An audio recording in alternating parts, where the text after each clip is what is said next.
Okay.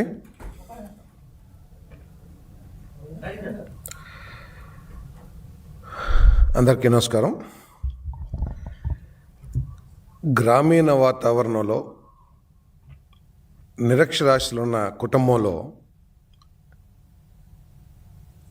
ఆ కుటుంబ గౌరవాన్ని రోడ్డుకి ఇచ్చే వ్యక్తుల గురించి ఆ కుటుంబంలో సభ్యులు ఏమనుకుంటూ ఉంటారంటే, నీ బ్రతుకు చెడ, ఎందుకు పుట్టావురా అని చెప్పేసి గ్రామాల్లో మనం చాలాసార్లు వింటూ ఉంటాం. ఈరోజు రాజశేఖర రెడ్డి గారి కుటుంబ గౌరవాన్ని కూడా రోడ్డు మీదకి ఇచ్చి తన స్వంత తల్లి, చెల్లి, రక్త సంబంధికులు కూడా శాపనార్థాలు పెట్టే స్థితికి జగన్మోహన్ రెడ్డి గారు దిగజారిపోయారని చెప్పేసి ఈ సందర్భంగా నేను తెలియజేస్తా ఉన్నా. నేను ఇంకో ప్రక్క ఉగ్రవాద సంస్థలకి, ఉగ్రవాద సంస్థల నాయకులకి, ఉగ్రవాద సంస్థల భావజాలానికి, వైఎస్ఆర్ కాంగ్రెస్ పార్టీకి, వైఎస్ఆర్ కాంగ్రెస్ పార్టీ నాయకులు వారి భావజాలానికి ఏమిటి తేడా అని చెప్పేసి ఈ రాష్ట్రంలో ప్రజలందరూ కూడా చర్చించుకుంటూ ఉన్నారు. ప్రపంచవ్యాప్తంగా మనం కొన్ని ఉగ్రవాద సంస్థల గురించి వింటూ ఉంటాం. వారి దుర్మార్గపు చర్యల్ని పత్రికల ద్వారా తెలుసుకుంటూ ఉంటాం. ఆల్ ఖైదా కానీ, ఐసిస్ కానివ్వండి, ఇటువంటివన్నీ కూడా. వారు ఏంటంటే వారి ఆలోచన విధానం, ఈ ఉగ్రవాద సంస్థల ఆలోచన విధానం, వారు భావజాలాన్ని వ్యాపింపచేసే విధానం, వారి ఆలోచనల్ని అమలు చేసే విధానం చూస్తామంటే వైఎస్ఆర్ కాంగ్రెస్ పార్టీకి చాలా దగ్గరగా ఉంటాయని నమ్మాల్సిన పరిస్థితి ఈరోజు వైసీపీ పార్టీ నాయకులు కానివ్వండి, లేకపోతే వారు మాట్లాడే విధానం కానీ చూస్తే అర్థమవుతుందని చెప్పేసి నేను మనవి చేస్తాను. ఉగ్రవాద సంస్థలు ఏం చేస్తాయంటే వారి అప్రజాస్వామిక ఆలోచనల్ని, ప్రజా వ్యతిరేక భావజాలాన్ని, వారు నమ్మిన సిద్ధాంతాలని, అవి ఎంత నష్టం చేస్తాయో సమాజానికి అవేమీ పట్టుకోకుండా వారు నమ్మిన సిద్ధాంతాలని ఎస్టాబ్లిష్ చేయడం కోసం ప్రజల్లో భయాందోళనని సృష్టించడానికి ప్రయత్నం చేస్తారు. దానికి అనేక రకాల మార్గాలను వాళ్ళు ఎంచుకుంటూ ఉంటారు. బాంబులు వేయటం కానివ్వండి, మారణాయుధాలతో అటాక్ చేయటం కానివ్వండి. ఎందుకంటే ఇటువంటి వైలెన్స్, ఇటువంటి ఉగ్రవాదం కానీ, అరాచకం కానీ దాంట్లో బలైన వ్యక్తుల్ని పక్కన పెడితే దాన్ని ప్రచారం ఎక్కువగా జరుగుతుంది అనేది ఆ ఉగ్రవాద సంస్థల అభిప్రాయం. అదేవిధంగా ఈరోజు అంతేకాకుండా ఉగ్రవాద సంస్థలు కూడా ఏం చేస్తాయి, కొంతమంది అమాయకులకి, కొంతమంది యువకులకి, వారికి కొన్ని విషయాల మీద కొన్ని నమ్మకాలు, గౌరవం, భక్తి, ప్రేమ ఉంటాయి. వాటిని ఆసరాగా చేసుకుని, వాళ్ళ అమాయకత్వాన్ని ఆసరాగా చేసుకుని వాళ్ళందరినీ కూడా ఊబిలోకి లాగే ప్రయత్నం కూడా చేస్తాయి ఉగ్రవాద సంస్థలు అన్నీ కూడా అని చెప్పేసి నేను మనవి చేస్తాను. వారి భావజాలాన్ని ప్రచారం చేయడం కోసం సోషల్ మీడియాని, వీడియోస్ని తయారు చేసి ప్రజల్లోకి వ్యాపింపచేస్తూ ఉంటారు. అమాయకుల దగ్గరికి, లేకపోతే పాపం పసిమొగ్గలు యువకుల దగ్గరికి. అదేవిధంగా అదే పంతాలో ఎగ్జాక్ట్గా వైఎస్ఆర్సీపీ కూడా పనిచేస్తుందని చెప్పేసి నేను మనవి చేస్తా ఉన్నా. నేను శాంతిని కాంక్షించే ప్రతి ఒక్కళ్ళు, ఆంధ్రప్రదేశ్కి, తెలుగువారికి ఉజ్వల భవిష్యత్తు కాంక్షించే ప్రతి ఒక్కళ్ళు కూడా నిష్పక్షపాతంగా ఆలోచించాలని చెప్పేసి నేను మనవి చేస్తా ఉన్నాను. ఎటువంటి మాటలు వైసీపీ నాయకులు మాట్లాడుతున్నారు, ఎటువంటి భావజాలాన్ని వీరు వ్యాపింపచేస్తున్నారనేది ఒకసారి ఆలోచించాలని చెప్పేసి కూడా మనం చేస్తామని నేను. ఉగ్రవాదులు ఇంకోటి కూడా చేస్తారు. భయాందోళన రేగించడానికి బాంబులు లేకపోతే మారణాయుధాలు వైలెన్స్తో పాటు వ్యవస్థల్ని అదేవిధంగా వనరులను కూడా విధ్వంసం చేసేస్తారు. ఒక్కసారి మనం కనుక ఆలోచించినట్లయితే వైసీపీలో ముఖ్య నాయకులుగా చలామణి అయ్యే వ్యక్తులు మాట్లాడే తీరేమిటో ఒకసారి ఆలోచించేయాలి. మొన్న ఒక సీనియర్ పార్లమెంట్ సభ్యులు మితిన్ రెడ్డి గారు జగన్మోహన్ రెడ్డి గారు ఏమి చెప్తే అది చేస్తాం, ఆత్మాహుతి దళంగా పనిచేస్తాం అని చెప్తా ఉంటే వైఎస్ఆర్ కాంగ్రెస్ పార్టీ ఒక రాజకీయ పార్టీయా లేకపోతే ఉగ్రవాద సంస్థ అని చెప్పేసి నాకు అర్థం కావట్లేదని చెప్పేసి మనం చేస్తాను. నేను వైసీపీ నాయకుడు జగన్మోహన్ రెడ్డి గారు చెప్తే నరికేస్తాం, చంపేస్తాం, పొడిచేస్తాం అని అంటున్నారంటే అసలు వాళ్ళు ఉన్మాదులా లేకపోతే ప్రజాస్వామ్యవాదులా? ఈ ప్రజలందరూ కూడా అర్థం చేసుకోవాల్సిన అవసరం ఉందని చెప్పేసి కూడా నేను మనవి చేస్తా ఉన్నాను.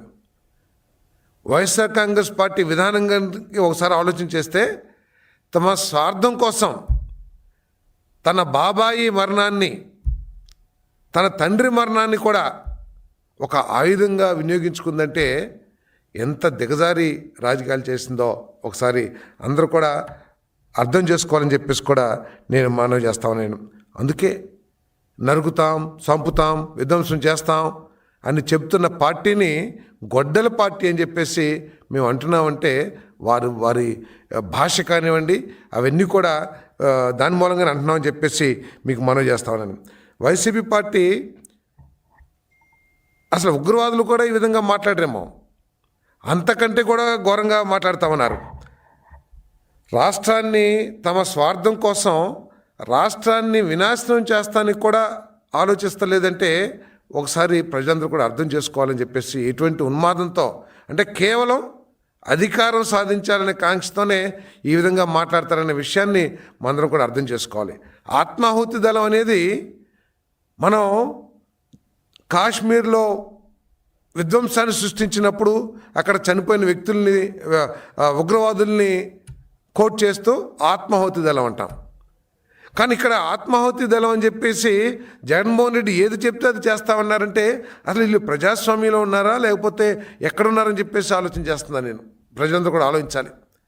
మనం భారతదేశ చరిత్ర తీసుకుంటే స్వాతంత్ర సమయం నుంచి కూడా రాజకీయ పార్టీలో కూడా ప్రజాస్వామ్యం అగ్రనాయకత్వం ఒక ఆలోచన చేస్తే ఆ ఆలోచనలో తప్పుంటే గొప్ప నాయకులందరూ కూడా దాన్ని వ్యతిరేకించటమో విభేదించటమో లేదా చర్చించటమో చేశారు తప్పితే మా నాయకుడు ఏది చెప్తే అది మేము గుడ్డిగా ఫాలో అవుతామని చెప్పేసి భారతదేశ రాజకీయ చరిత్రలో లేదని చెప్పేసి మనం చేస్తున్నాను. దాంట్లో భాగంగానే అనేక మంది ఆనాటి ప్రజాస్వామ్యంలో గాంధీ గారి ఆలోచనలు వ్యతిరేకించిన వాళ్ళు ఉన్నారు, నెహ్రూ గారి ఆలోచనలు వ్యతిరేకించిన వాళ్ళు ఉన్నారు, సుభాష్ చంద్రబోస్ లాంటి నాయకులు అదే పంతాలో ఉన్న విషయాన్ని మనకు తెలుసు. ఈరోజు అదేమీ లేకోకుండా జగన్మోహన్ రెడ్డి గారు ఏది చెప్తే అది చేస్తామంటే రపరప ఈ భాషలకు అసలు ప్రజాస్వామ్యంలో అవకాశం ఉంటుందా అని చెప్పేసి నేను ప్రశ్నిస్తామన్నా. నేను కేవలం తమ స్వార్థం కోసం ఈ నాయకులేమో తాము సంపాదించుకోవడం కోసం ఆస్తులు కూడబెట్టుకోవడం కోసం జగన్మోహన్ రెడ్డి ఏది చెప్తే అది చేస్తానంటానని చెప్పేసి నేను మనవి చేస్తామన్నా. నేను మరి ఈరోజు ఉగ్రవాద పార్టీ అంటున్నామంటే వారు వాడుతున్న భాష కానివ్వండి, వారు వ్యాపింప చేస్తున్న భావజాలాన్ని బట్టే మేము అంటున్నాం. ఒక్కసారి మీరు చూసినట్లయితే తోట చంద్రయ్య గారు ఒక బలహీన వర్గ నాయకుడు. ఇతనేమన్నా సమాజానికి నష్టం కలిగించాడా? ఇతనేమన్నా గ్రామానికి నష్టం చేశాడా? లేకపోతే ఏదన్నా డ్రగ్స్ అటువంటి ఏమన్నా వ్యాపారం చేశాడా? కేవలం అతను ఒక రాజకీయ పార్టీకి నమ్మిన వ్యక్తి, నమ్మిన కార్యకర్త. ఆ కార్యకర్తని తమ భావజాలం వైపు తిప్పుకోవటానికి నడి రోడ్డు మీద ఎవరైనా ఈ విధంగా హత్య చేస్తారని చెప్పేసి అడుగుతామన్నా నేను. అదేవిధంగా మనం చూసాం, ఇంకా మన పశుముక్కలారని పశోడు మన అమర్నాథ్ గౌడ్ రేపల్లిలో తన చెల్లెల్ని అవమానించారనే ఉద్దేశంతో మాట్లాడితే ఏ విధంగా కాల్చేశారో ఒకసారి ఆలోచించమని చెప్పేసి మనం చేస్తాను. అదేవిధంగా సుధాకర్ అని ఒక దళిత డాక్టరు అతని పిచ్చోడిగా చిత్రీకరించి ఏ విధంగా చంపేశారో కూడా ఒకసారి ఆలోచించాలని చెప్పేసి మనం చేస్తాను. ఈ ప్రజాస్వామ్య వ్యవస్థలో ఎప్పుడూ ఆలోచించని ఒక పార్లమెంట్ సభ్యుడిని తమను విమర్శించాడని చెప్పేసి కిడ్నాప్ లాగా తీసుకువెళ్ళిపోయి ఏ విధంగా హింసించారో, ఆఖరికి ప్రాణం మీదకి ఏ విధంగా తీసుకొచ్చారో, ప్రాణం పోయే పరిస్థితి ఏ విధంగా తీసుకొచ్చారో మనందరికి కూడా తెలుసు అని చెప్పేసి మనం చేస్తాం. అందుకనే ఈ సమాజాన్ని వినాశనం చేస్తాం కోసమే వాళ్ళంతా కూడా పనిచేస్తారని చెప్పేసి నేను మనవి చేస్తాను. వాళ్ళు కేవలం తెలుగుదేశం పార్టీ చేసే కార్యక్రమాలని వ్యతిరేకించడం కోసం వారి ఆలోచన ఏమిటంటే ఈ రాష్ట్రంలోకి ఎటువంటి పెట్టుబడులు రాకూడదు, ఈ రాష్ట్రంలో నిర్దిష్టమైన అభివృద్ధి ఏమీ జరగకూడదు, ఈ రాష్ట్రంలో యువకులకి ఎటువంటి మేలు జరగకూడదు. దానికోసం విధ్వంసం సృష్టిస్తారు. పెట్టుబడిదారులు ఎవరైతే ప్రపంచవ్యాప్తంగా పెట్టుబడిదారులందరూ ఆంధ్రప్రదేశ్ వైపు చూస్తూ ఉంటే వాళ్ళలో ఒక భయాన్ని సృష్టించడానికి ప్రయత్నం చేస్తున్నారు. వారు ఎవరు కూడా ఇక్కడ పెట్టుబడులు పెట్టుకోకుండా మేము వస్తే మిమ్మల్ని అంతా కూడా మీ అంతు చూస్తాము, మీ సంగతి చూస్తాము, మిమ్మల్ని జైల్లో పెడతామని చెప్పేసి మరి మాట్లాడుతున్నారంటే వారు ఏ విధంగా మాట్లాడుతున్నారో వాళ్ళ ఉద్దేశం ఏంటో కూడా ఆలోచించాలని చెప్పేసి మనం చేస్తున్నాం. మనం చూసాం చాలా పార్టీలు ప్రతిపక్షంలో ఉన్నాయి, అధికార పక్షాన్ని వ్యతిరేకించారు, తీవ్రంగా వ్యతిరేకించారు. కానీ ఈ విధంగా ఒక సంక్షేమం మా పార్టీ వస్తే రాబోయే రోజుల్లో ఇప్పుడున్న అధికార పక్షం కంటే ఎక్కువ సంక్షేమం చేస్తాం, లేకపోతే ఎక్కువ అభివృద్ధి చేస్తాం, ఇంకా వాళ్ళకి పెట్టుబడులు ఎక్కువ తీసుకొస్తాం, ఉద్యోగాలకి యువకులకి ఉద్యోగాలు ఇస్తామని మంచి మాటలు లేకపోతే మంచి ఉద్దేశాలు భావజాలను చేస్తారు తప్పితే వీరు కేవలం భయాందోళన సృష్టించి ఒకసారి జగన్మోహన్ రెడ్డి గారు కూడా ప్రతిపక్షంలోకి వచ్చినాక ఆయన వ్యవహరిస్తున్న తీరు కూడా చూస్తే తెనాలి వెళ్ళారు పరామర్శించడానికి. ఎవరిని? గంజాయికి బానిసయి ఆ చుట్టుపక్కల ప్రాంతాల్లో ప్రజల్లో భయాందోళన సృష్టిస్తున్న ఒక యువకుడిని పోలీసులు యాక్షన్ తీసుకుంటే అతన్ని పరామర్శిస్తానికి వెళ్ళొచ్చారు జగన్మోహన్ రెడ్డి గారు. రైతుల పరామర్శ పేరుతో ఒక పెద్ద ఊరేగింపు చేసి ఆ ఊరేగింపులో రపరప రపరప అని చెప్పేసి నినాదాలు, అదేవిధంగా నరుకుతాం అనే బోర్డులు పెట్టుకొని చేస్తాం మన ర్యాలీ చేశారంటే ఎటువంటి భావజాలాన్ని ఈ సమాజంలోకి తీసుకెళ్లాలని ప్రయత్నం చేస్తున్నారో ఒకసారి ఆలోచించాలని చెప్పేసి కూడా నేను మనవి చేస్తాను. నేను మరి ఆ రోజు ఏ విధంగా ఈ రాష్ట్రాన్ని గంజాయి రాష్ట్రంగా మారుస్తూనే కాకుండా నకిలీ మద్యాన్ని ఇచ్చి దేశంలో అన్ని రాష్ట్రాలకి మద్యం విధానాలు ఉంటాయి. ఎక్కడా కూడా నకిలీ మద్యం లేకపోతే స్పూరియస్ మద్యం లేకపోతే క్వాలిటీ లేని మద్యాన్ని సప్లై చేయాలని ఏ రాష్ట్రం కూడా భావించదు తమ స్వార్థం కోసం. కానీ గత ప్రభుత్వంలో ఈ క్వాలిటీ లేని మద్యాన్ని ప్రజలందరూ కూడా గొంతెత్తి చాటారు. అయ్యా ఇది తాగుతుంటే మా ఆరోగ్యాలు చెడిపోతున్నాయి, మా కిడ్నీస్ పాడైపోతున్నాయి, లేకపోతే మా అవయవాలన్నీ పాడైపోతున్నాయి అని చెప్పినా కూడా ఎక్కడా కూడా మార్పు కానీ రివ్యూ కానీ చేయకోకుండా అదే మద్యాన్ని ఇచ్చి కొన్ని వందల వేల మంది చనిపోయేటట్టు చేసిన ఆ పార్టీ ఉగ్రవాది పార్టీ కాకుండా ఏమవుతుందని చెప్పేసి నేను ఈ సందర్భంగా నేను ప్రజల్ని ఆలోచించమని చెప్పేసి నేను కోరుతా ఉన్నాను. మనం ఇక్కడ ప్యాబ్లో ఎస్కోబార్ అని చెప్పేసి ఏదో దేశ నాయకుడు, ఆయన జగన్మోహన్ రెడ్డి గారికి ఆదర్శంగా కనపడతా ఉంది. కొలంబియాలో అతను ఏంటంటే కొకైన్ని ఆయుధంగా చేసుకుని కొకైన్ వ్యాపారాన్ని విస్తరింపచేసి ఒక మాఫియా రాజ్యాన్ని ఆ కొలంబియాలో ఏర్పాటు చేశారు.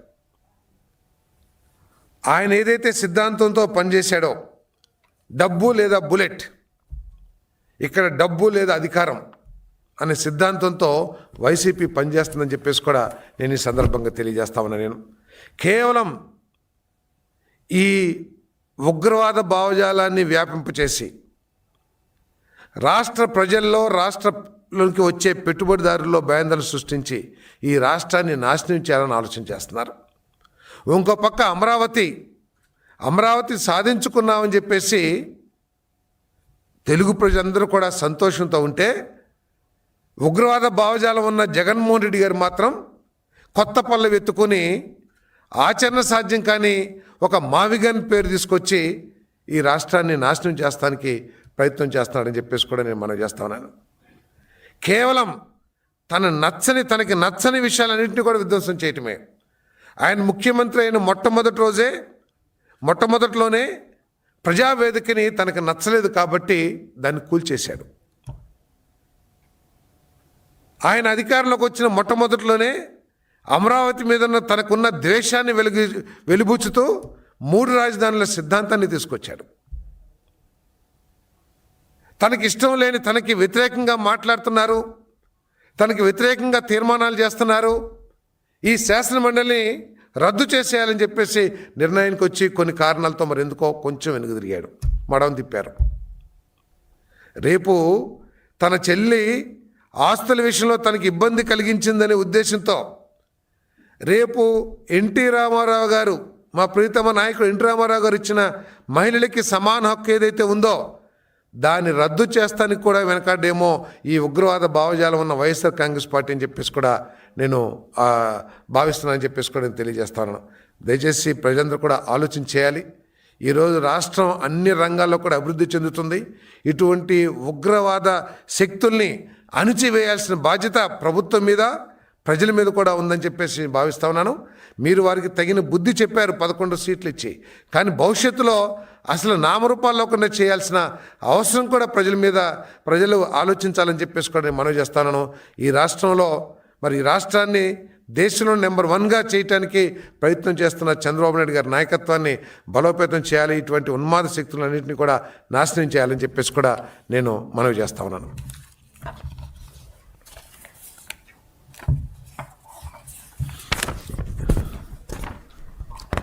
ఒకసారి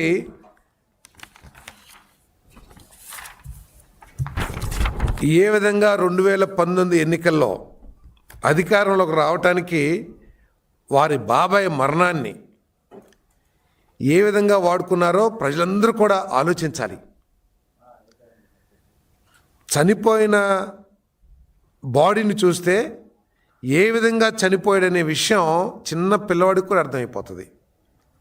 కానీ దారుణంగా హింసించబడ్డ వివేకానంద రెడ్డి గారి శవాన్ని చూసి గుండెపోటుతో చనిపోయాడని చెప్పేసి ప్రచారం చేయగలిగిన ఘనత వైఎస్ఆర్ కాంగ్రెస్ పార్టీది అనే విషయం కూడా ఈ ప్రజలు ఆలోచించాలి. కాబట్టి వీరు ఒకవేళ అధికారంలోకి వస్తే ఈ రాష్ట్రంలో ఎటువంటి అరాచక శక్తులు, అరాచక పరిస్థితులు, మరి ప్రజల్ని హింసించే పరిస్థితులు వస్తాయో ప్రజలందరూ కూడా ఆలోచించాలని చెప్పేసి మనం చేస్తా ఉన్నాను.